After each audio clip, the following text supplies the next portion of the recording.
How's it going, everybody? It's Greg here, and something interesting happened when I got on Steam today. I found Resident Evil 7 teaser on there, and I didn't expect this to come out day one on PC, because there really wasn't any talks about it as far as I know. But then again, I haven't kept up with Resident Evil 7 all that much, not as much as some other games. But I figured, you know what, it's a free demo, I'll try it out, see how it runs, just to at least see how Capcom's new engine for Resident Evil runs, and it does run surprisingly well. Now, I am recording this video in 4K, but the current resolution I'm running the game at is 1440p, and that's mainly due to YouTube's bitrate nonsense, because it's really freaking low on the lower resolution videos, and everything looks all garbage, and I don't like my videos looking like garbage, so yeah. I recorded a bit of a higher bitrate and higher resolution than I actually run games at a lot of the time.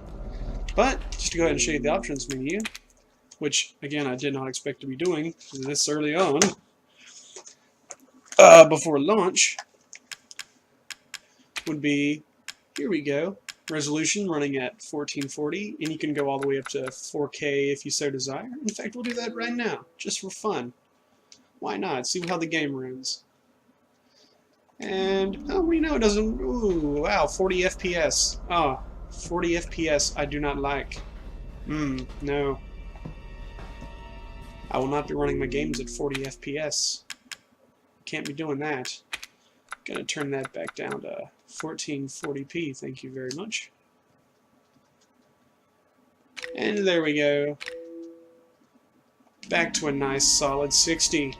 Yes, I like. But anyway,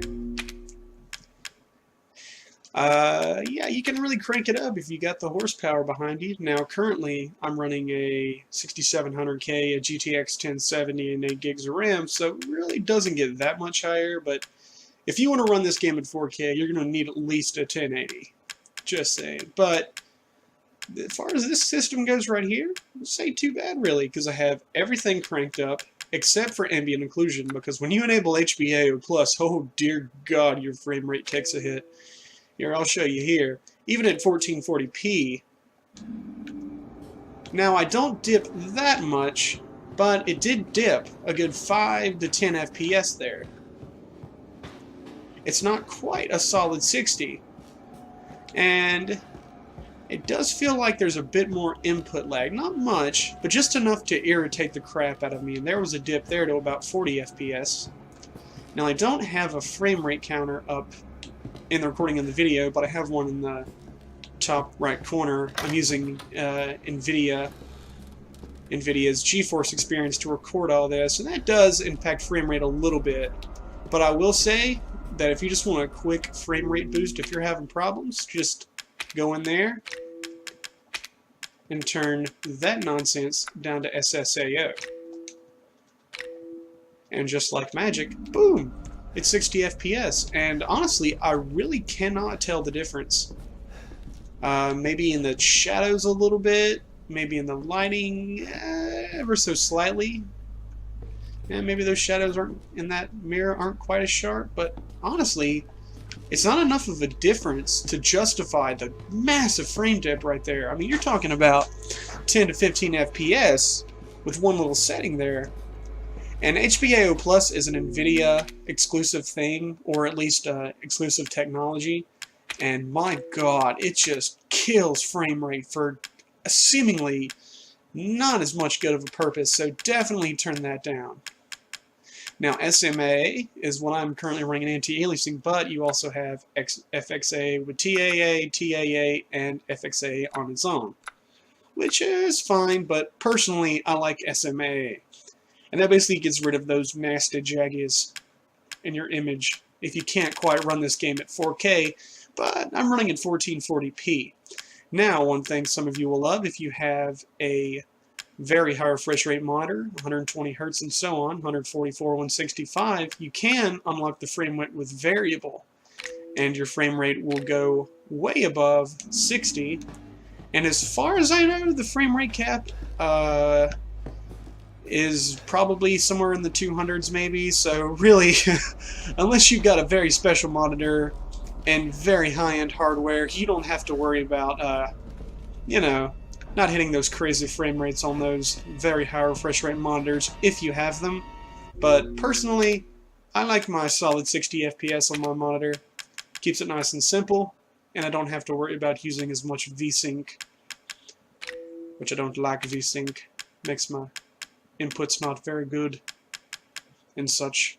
But yeah, you also have things like dynamic shadows and shadow cache and bloom and lens flares and the lighting and the reflections and the subsurface scattering and all the weird little blurries and lights and shinies and all the wonderful things you get to enjoy on PC, or not enjoy. If you want to shut that crap off, well, by all means, you can shut that crap off. Which is kind of the bonus of running on a PC. You can kind of make the game look and feel however you want. If you like HBO Plus better and don't mind that big 10-15 FPS drop like I do, by all means. Runs just fine, just not quite to my liking, but how I have it set up on my system runs very nice. Ugh,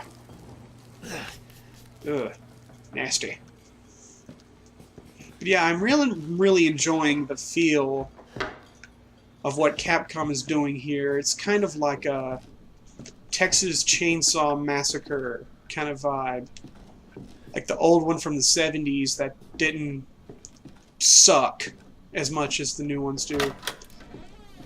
Like, just disgusting. Ooh. I mean, just the atmosphere here is just, haunting. With the old, busted up farmhouse and some nasty swamp in Mississippi full of a bunch of crazy rednecks and, I guess, zombies. It's really hard to tell this early on. Not sure how the zombies tie into all this. But I am using a gamepad for this. I do prefer it because I kind of like to lay back and enjoy the experience of these games. Normally with FPS, a lot of PC gamers generally enjoy the keyboard and mouse experience, but with a game like this, you're not really going to be shooting that much, and you don't really need that precision. This is kind of more of a laid-back, explore the map, and enjoy the disgusting, ominous, creepy nature around you, which is done very well. I'm extremely interested in what Capcom is going for here. And honestly, if you got a PC and just want to see how the game runs, I mean, you can just grab it on Steam for free. It's a free demo. It's nice to kind of test games out before you buy them. See, demos aren't a very common thing anymore, and I kind of like the fact that Capcom decided to release this.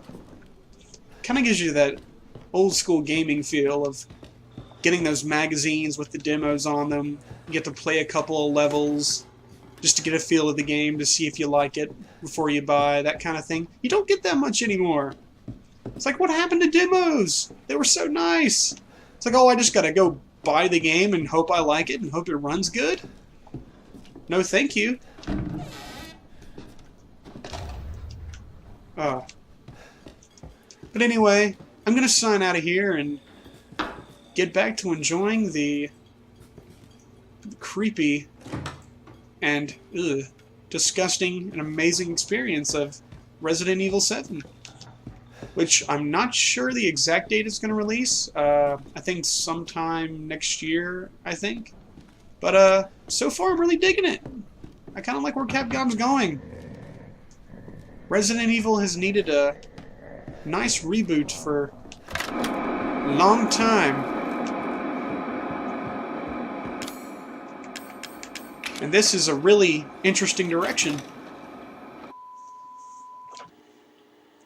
Anyway, guys, I'm going to go ahead and hop out of here and check out Resident Evil 7 on Steam.